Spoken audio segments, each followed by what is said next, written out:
Samantha has been snooping through my things, Patricia told Jeannie over the phone. Discovering her materials had been rifled through. Oops. Oh my god, what? I don't want to know what a door is. Patricia had decided to call her friend instead of yelling at her daughter. What things? From what I can tell, all my things, Patricia said. She pressed 3 fingers to her temple. Samantha knows better than that. Exactly, so she must have a good reason. What reason could she possibly have? I don't know, but I know she had to have one. Nothing's missing or damaged? Not that I can tell. Then let it go. But, seriously, Patricia, it's time to let it all go. Chica came at midnight. As usual, Susie felt pulled from Samantha's bed.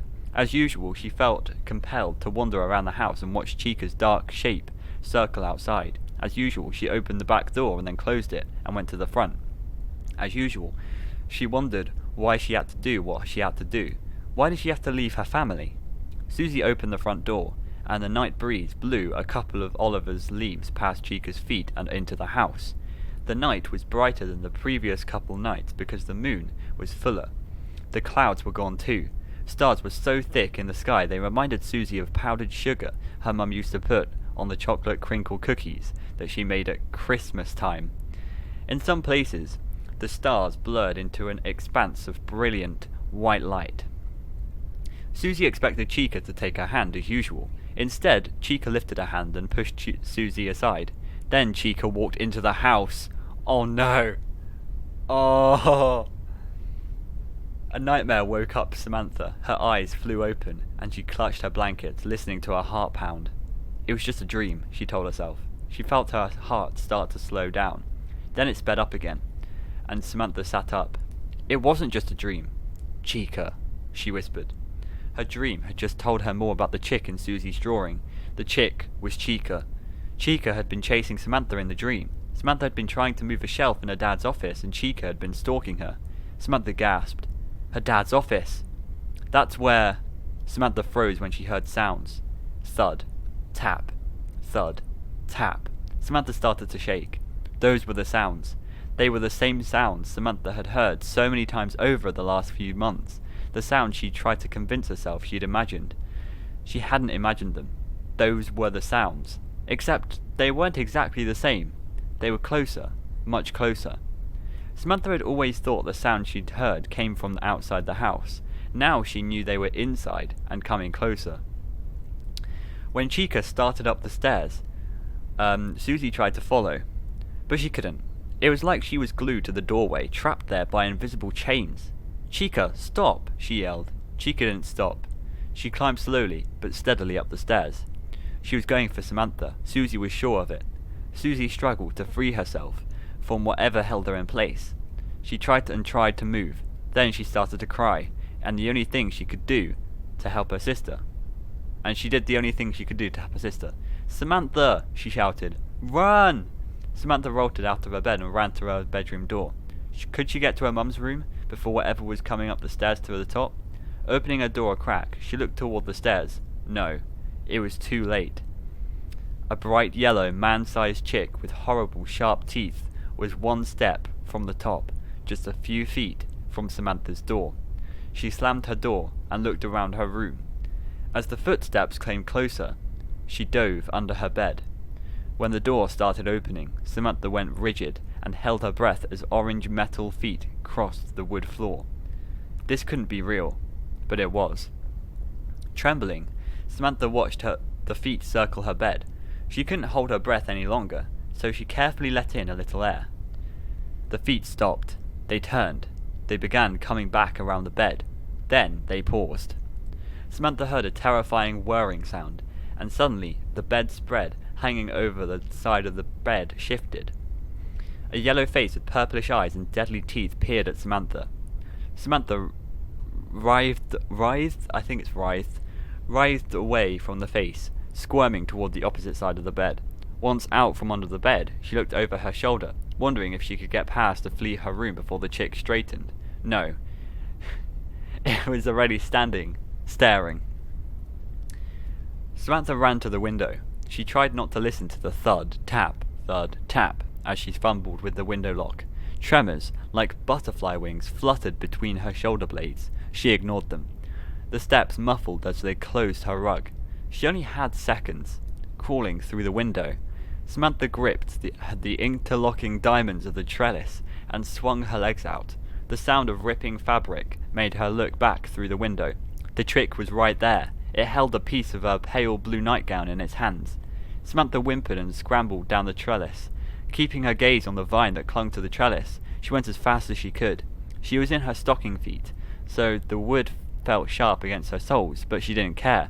She also didn't look up. She didn't want to know if she was being chased.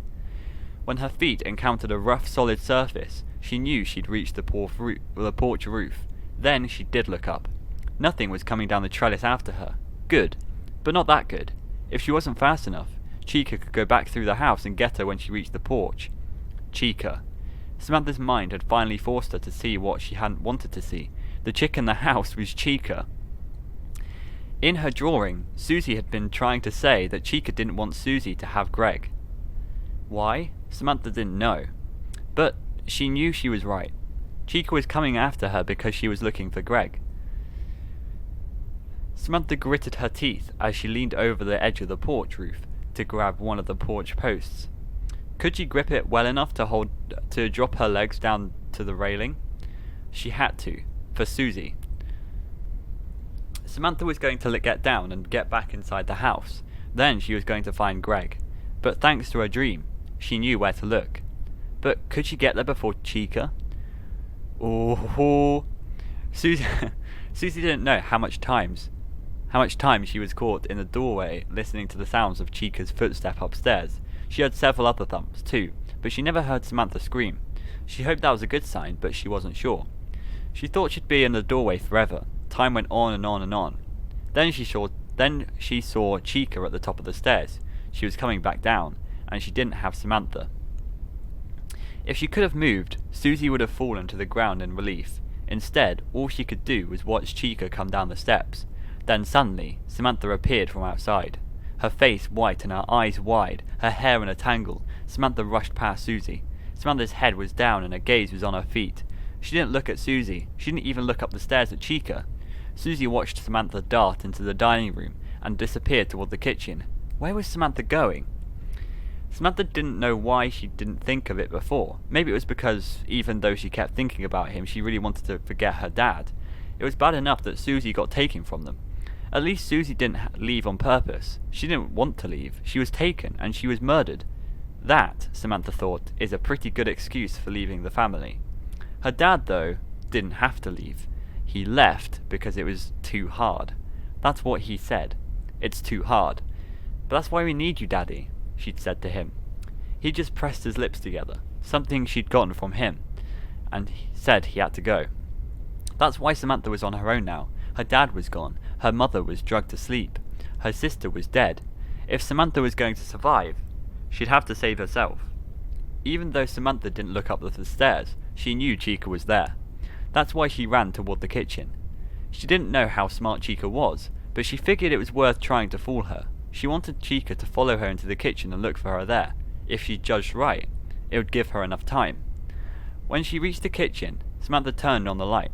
Then she tore through the back entrance of the kitchen and raced down the connecting hall to her dad's office. In his office, she left the light off. She knew where she was going. She ran to the shelf with a carpet piece. She grabbed the edge of the shelf at chest height, and she tugged on it. It didn't move. She bent over and tugged on the one below. No movement. The one above struck. Stretching, she reached for the one above that. Still nothing. It has to be. In her frustration, she kicked the shelf right next to the little carpet piece, and the shelving unit popped free of the wall, opening out into the room. Susie had been right. A hidden room had been here all along. I knew it! I knew this was going to happen. Samantha didn't wait for the shelf door to open all the way. She shouldered through the opening and groped for a light switch. She found one just inside the opening. Flipping the switch, she held still and listened. She could hear Chica's footsteps in the kitchen. Good. It worked. She looked around. The room was filled with all sorts of bizarre things. Dried leaves, rocks, broken glass, old toys, stacks of papers and books. Samantha didn't know if she was looking at Susie's stash of treasures or her dad's. It didn't matter. It only mattered that Greg, her curly hair thick her curly hair thick with dust, but her polka dot dress as bright as it was the day she disappeared, was sitting on top of one of the leaning book towers. Samantha grabbed the doll and darted back through her dad's office. When she reached the doorway, she looked to her right. Chica was coming down the hall. She was only a few feet away. Samantha fled through the living room and out through the front door. Panting, she looked out at the yard. It was empty, of course. She knew where Susie was, and she knew where Chica was. Only Oliver stood in the yard, Oliver and his last pale yellow leaf. Samantha ran to him and hid behind his huge, solid trunk. Susie watched Samantha hide behind Oliver. Then she turned and waited for Chica to reach the entryway. What would Chica do? How could Susie keep Chica away from Samantha? It turned out she didn't have to. When Chica reached Susie, Chica paused. Chica held out a hand. Susie's hand raised and reached for Chica's, even though that was the last thing she wanted it to do. She felt the animatronic metal touch her fingertips. "But I'm not ready," Susie told Chica. Chica looked down, and her teeth gleamed in the moonlight. Susie shied back. Chica's fingers gripped Susie's tightly, and Susie couldn't pull them away. When Chica turned, Susie felt herself being dragged from her home. She knew she had to stop resisting. She had to go along. So she stopped struggling, and she began calmly walking next to Chica. Samantha watched Chica take her sister's hand, and she watched her sister and Chica cross the porch, come down the steps, and walk towards Oliver. Samantha tensed. What should she do? What could she do? Before she could decide, Chica and Susie disappeared. Not thinking, Samantha screamed, "Wait!" This is getting interesting. Susie heard her sister scream. Chica didn't pause, but Susie did. However much Chica was willing to keep walking, something equally strong was willing her to go back. Caught in the middle, Susie once again couldn't move. "Susie!" Samantha wailed her sister's name. "I have to go back," Susie said. "I have to." She waited, holding her breath. Then she felt something shift in the air around her. Chica let go of her hand. Samantha stepped out from behind Oliver and stood next to him, Greg dangling from her right hand. Tears filled her eyes. She was too late. No. What was that? The leaves near Oliver's trunk swirled up from the ground, and then out away from Oliver. The night was breezy, but the wind wasn't going in circles. It also was blowing toward Oliver, not away from him. Samantha looked up at his sole surviving leaf again. And that's when Susie suddenly appeared in front of Oliver.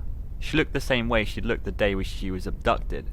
She even wore the same clothes, her magenta and pink striped sweater, and the jeans Jeannie had studded with rhinestones. Samantha stared at her sister. Then she held out Greg. Susie opened her mouth, like she wanted to say something, but then she just took the pudgy doll and clutched it to her chest. I've missed you so much," Samantha said. Susie nodded. She reached out, and Samantha didn't even hesitate.